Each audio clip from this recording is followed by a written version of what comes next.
হযরত জাবির রাদিয়াল্লাহু তাআলা আনহু বলেন, নবীজি সাল্লাল্লাহু আলাইহি ওয়াসাল্লাম বলেন, সর্বোত্তম জিকির হলো লা ইলাহা ইল্লাল্লাহ, আর সর্বোত্তম দোয়া হলো আলহামদুলিল্লাহ।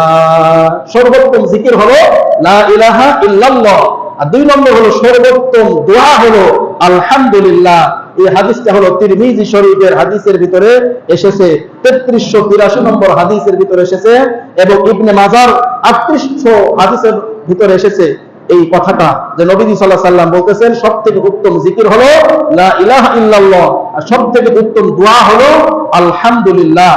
এরপর আবু হুরায়রা রাদিয়াল্লাহু তাআলা আনহু হতে বর্ণিত, তিনি বলেন, নবীজি সাল্লাল্লাহু আলাইহি ওয়াসাল্লাম বলেছেন, তোমাদের ঈমানকে তোমরা নবায়ন করো, মানে নতুন করো, ঈমানও পুরাতন হয়ে যায়, ঠিক কিনা বলেন? তা আল্লাহর নবী বলেন, তোমরা তোমাদের ঈমানকে নবায়ন করে নতুন করো। সাহাবা জিজ্ঞাসা করলেন, ইয়া রাসূলুল্লাহ কাইফা নুজাদ্দিদু ঈমানানা, আমাদের ঈমান আমরা কিভাবে আবার নতুন করব?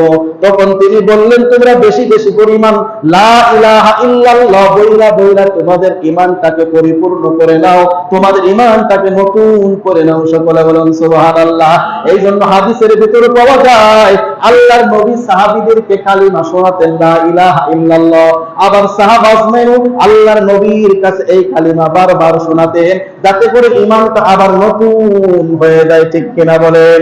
আল্লাহর নবী বলেছেন, সেই জামানা এমন একটা জামানা আসবে, যে জামানার ভিতরে সকালে মানুষ কাফের হয়ে যাবে, আবার সন্ধ্যার সময় মানুষ মুসলমান হয়ে যাবে।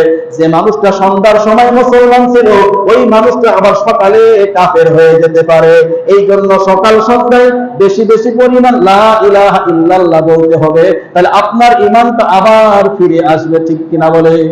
এই জন্য লা ইলাহা ইল্লাল্লাহ বলতে রাজি আছে তো ইনশাআল্লাহ?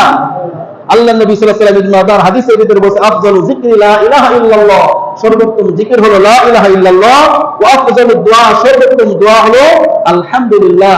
এই জন্য আমরা লা ইলাহা ইল্লাল্লাহ জিকির বেশি বেশি পরিমাণ করব তো ইনশাআল্লাহ।